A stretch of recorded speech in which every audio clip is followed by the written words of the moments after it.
As a Christian, are we supposed to have doubts?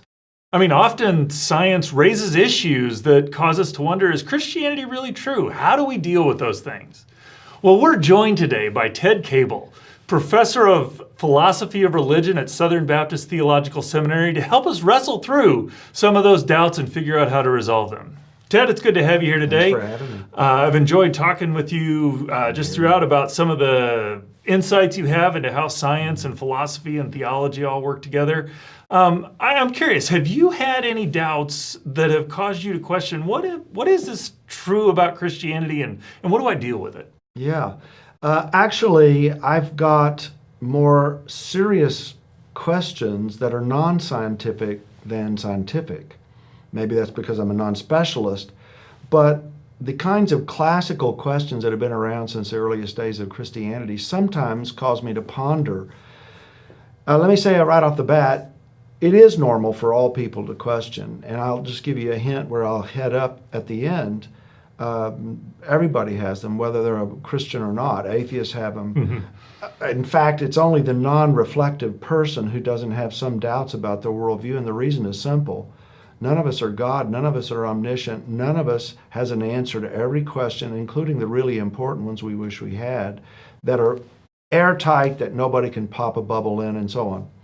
So in some sense, having doubt is it's a positive sign, or at least it's a sign that you're thinking about things and wondering about things. You're alive, you're breathing, and you care about things that are beyond your next meal or just having fun. Right.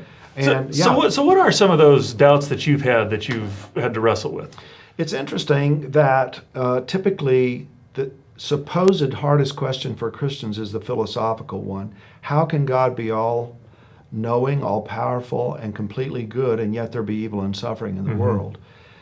That one doesn't bother me as much. I've actually worked hard on it for a long time, and I'm convinced that though there are things that are mysterious, there are not things that are contradictory to the Christian worldview, and that in fact its answers are far more satisfying than any of the other worldviews.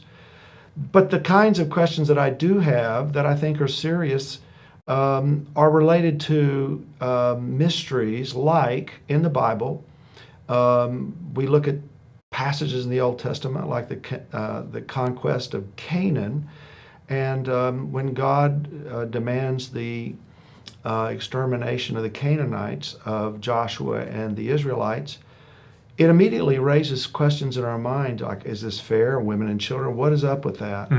I think those are the fair kinds of questions that if you were to ask me, can I give you a partial answer? I can. I can give you an answer that I can even sleep with at night, which I'm sure some listeners might say, well, I can't live with any of your answers.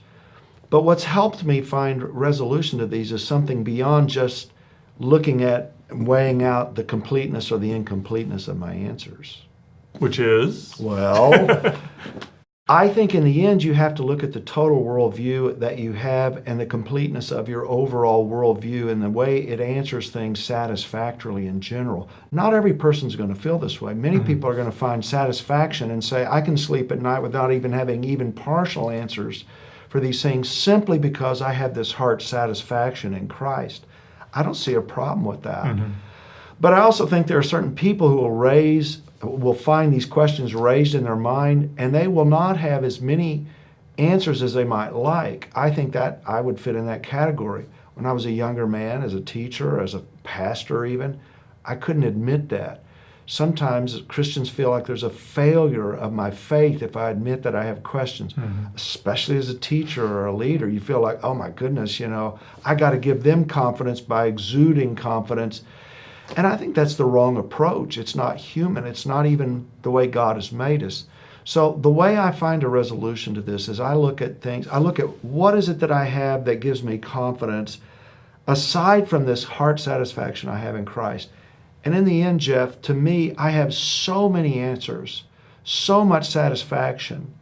And when I compare that to these things that I have, that I don't have as many answers that I might like in fullness, and then I compare all of that over here with what seemed to me the incredible lack of full answers that other worldviews have. At the end of the day, I say, you know what? I'm really not worried about it. I don't lose one wink of sleep over it.